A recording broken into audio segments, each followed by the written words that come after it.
Sup boys, welcome to 1000 Words. Today's video is a lens review. Not that long overdue, but still I've not done much of these lately. Today we're talking about this tiny little fella right here. This is the Fujifillm Fujinon 35mm f2. My second favorite lens. Well, perhaps soon to be third favorite lens. Let me explain.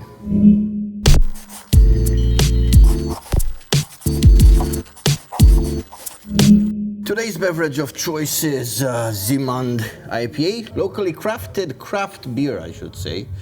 It's produced about 17 kilometers down that way. Yeah, pretty damn good at that. 6.5% alcohol per volume. A little bit stronger than I'd like, but very tasty. Cheers, fellas.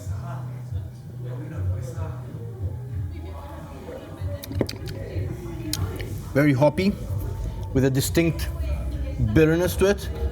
Not overbearing, not anything that's too much, so as to cover the aroma, but very flavorful, very good.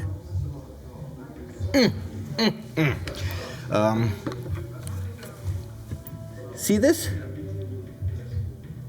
This is the 7 Artisans 35mm f1.4, perhaps soon to be my second favorite lens. So this is why this is not going to be my second favorite lens for long, because I'm starting to love this. The 7 Artisans, oh boy, it's fantastic. I got it because I recently started to feel an itch to go back to full frame and vintage lenses, and you must know by now, I've switched systems a fair bit recently, and it's a pain in the ass, a royal pain in the behind, not to mention the fact that it's really expensive to change camera systems. And I've done that enough to know that it's at the end of the day, it's not really worthwhile. So in order to alleviate that craving for, because these things, the Fujicrons, I have a set of Fujicrons by now, are so good, so versatile, so dependable.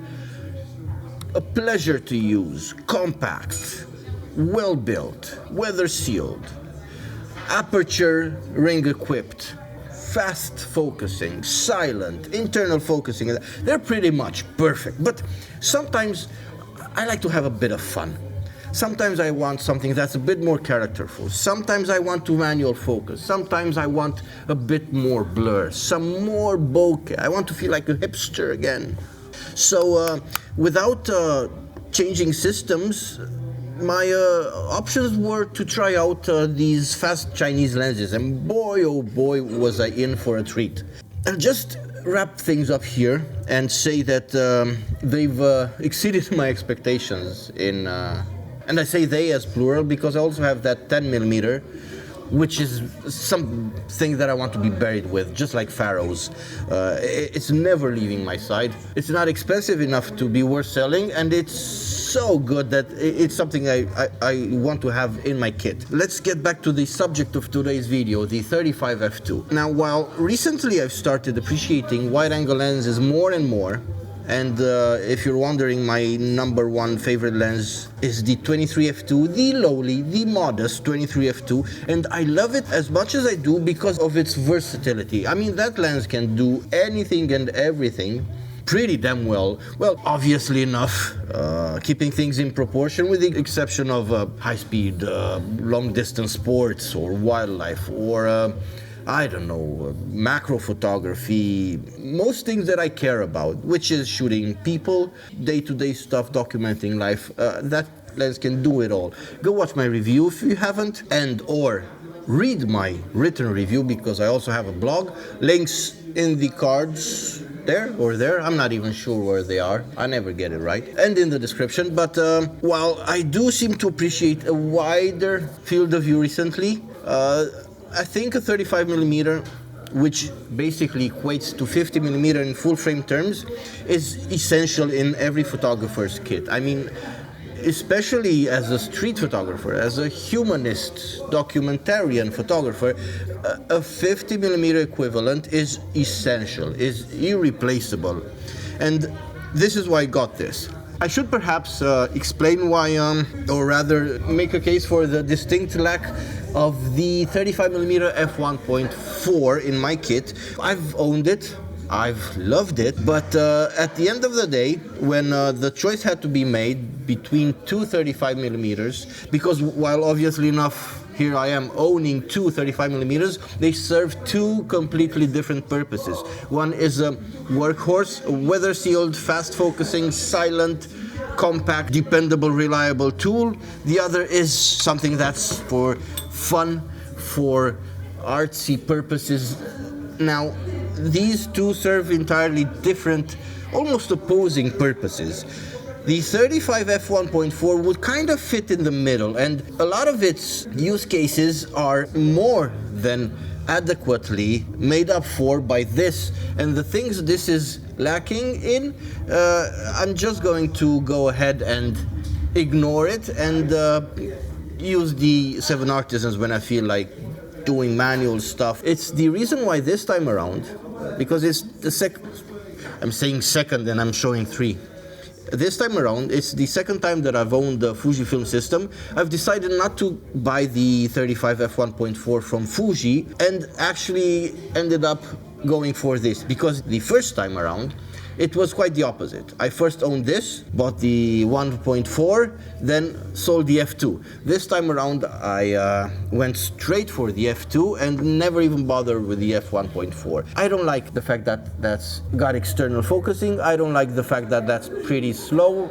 I don't like the fact that's not weather sealed. That's a little larger, that's a little noisier, that's a little less precise in autofocusing, and the difference in image quality is not all that great to justify having two. This combo is much more of a good choice, because this is for serious stuff or for bad weather. This is for fun stuff, for feeling like a hipster. So I went for reliability. I went for something that I can put my faith in, and sure enough, the f2 is great. Better than I remembered.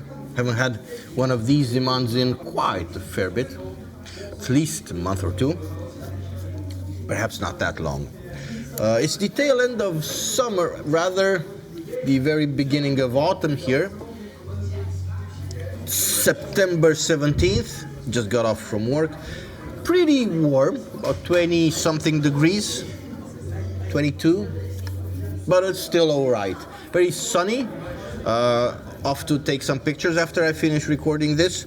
Let's get some technical specifications out of the way, because yeah, let's just tick that box. It's a prime lens with a stepper motor that's fast, silent, and accurate. A 35mm focal length, which roughly equates to 53mm field of view in full frame terms. Wide open f2, close down to f16 with third of a stop increments. Disheartening, which I find is rather sad, because I much prefer full stop clicks. I don't see the point for third of a stop clicks, but hey, nobody asked me, so yeah. Close focus distance of 39 centimeters, that's 1.3 feet for you Yankees out there, where it achieves a maximum magnification of 1 to 0.15, an aperture system with 9 slightly rounded blades, an optical construction of 9 elements in 6 groups with 2, I think, if memory serves, aspherical elements. It is weather sealed.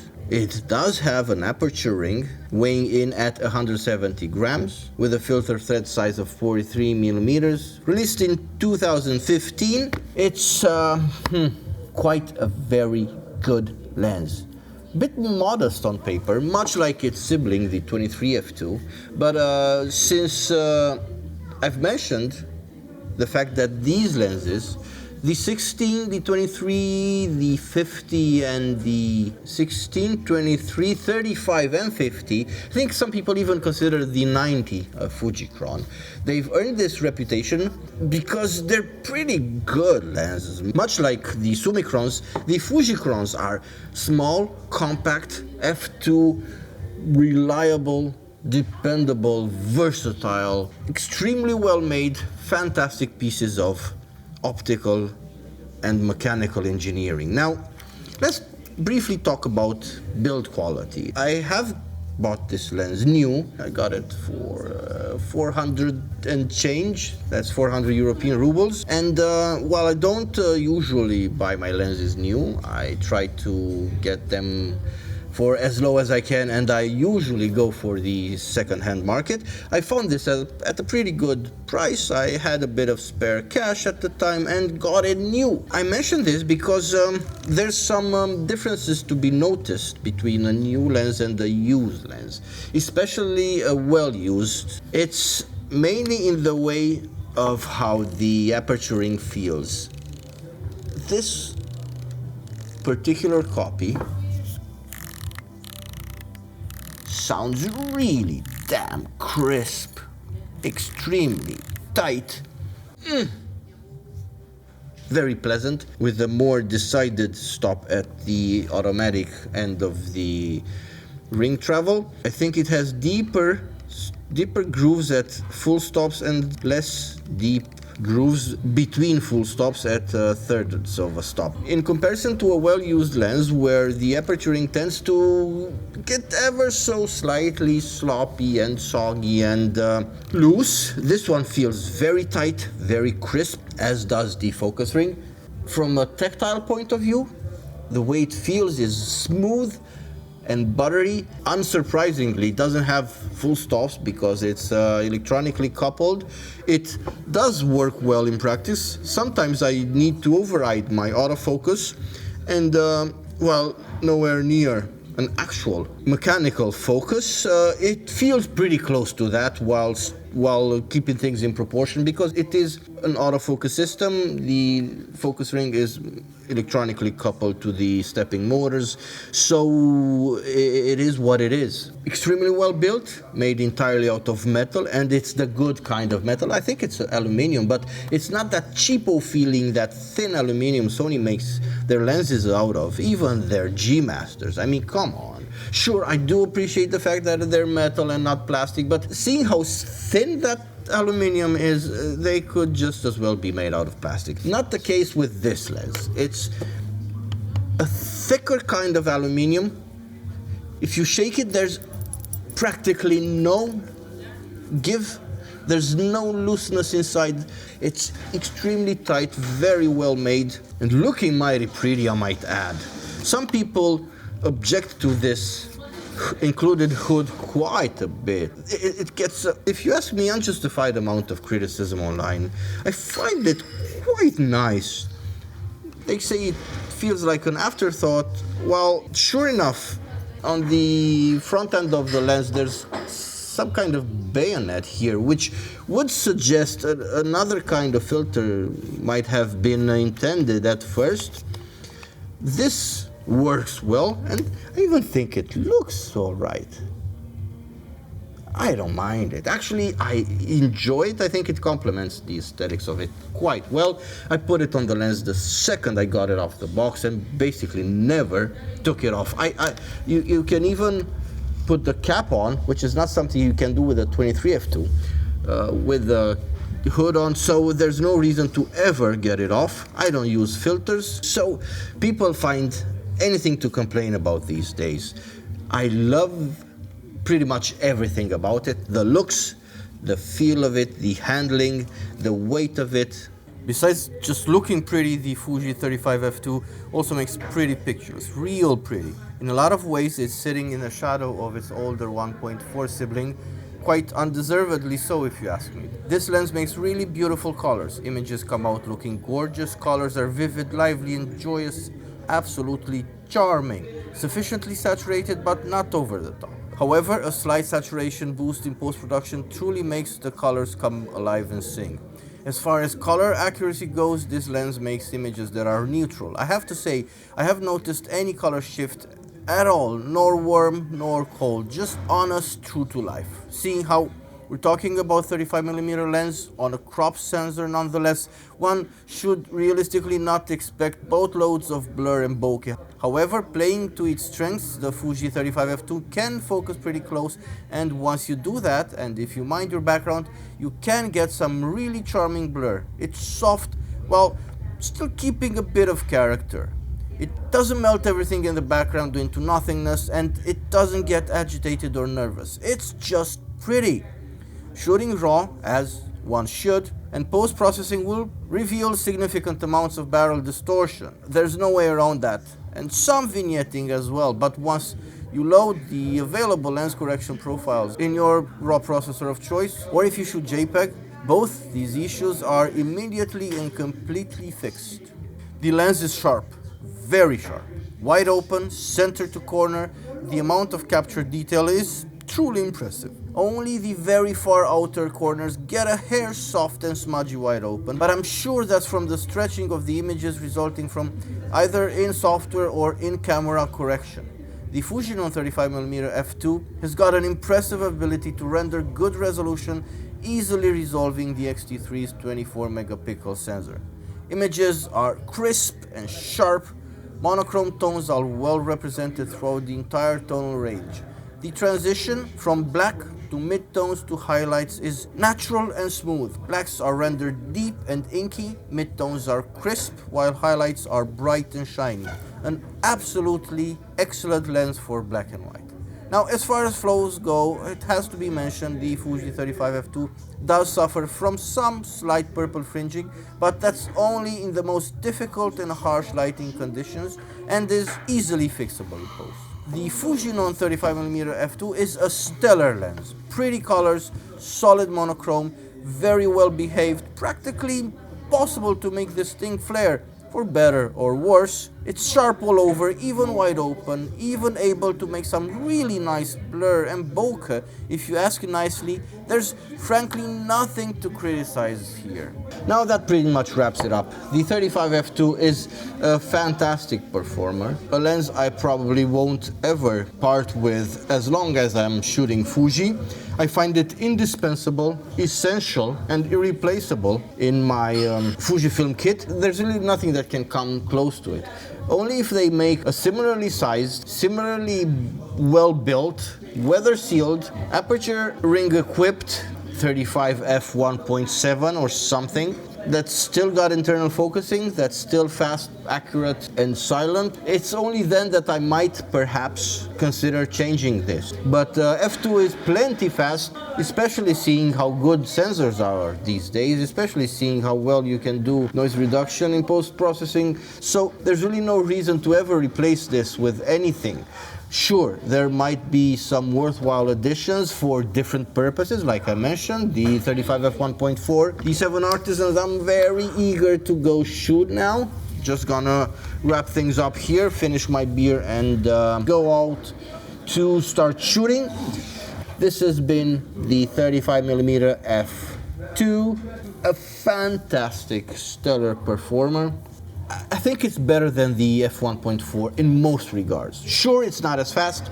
Sure, it's not as blurry. That's basically everything that that lens has, and this doesn't. This beats it in most other ways. And in my kit, this is more important than that. That's the reason why I own this and not that. With that in mind, I do want to thank you for your time, because I'm well aware there's a million YouTubers out there with better content than me, with better diction than me, with better looks than me, with better production values than I have. So with that in mind, I want to thank you for your time.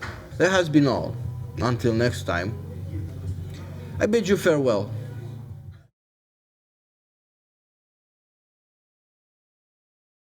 Leica maze. Leica makes? Leica. Okie dokie.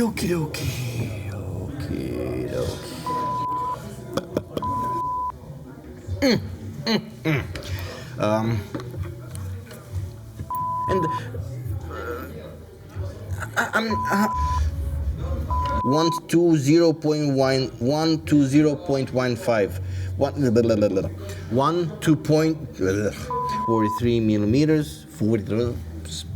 Come around, focus. And while admitted,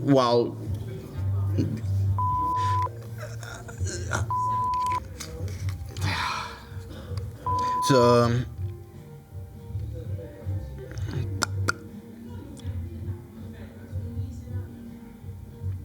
now, that out of the, there's really no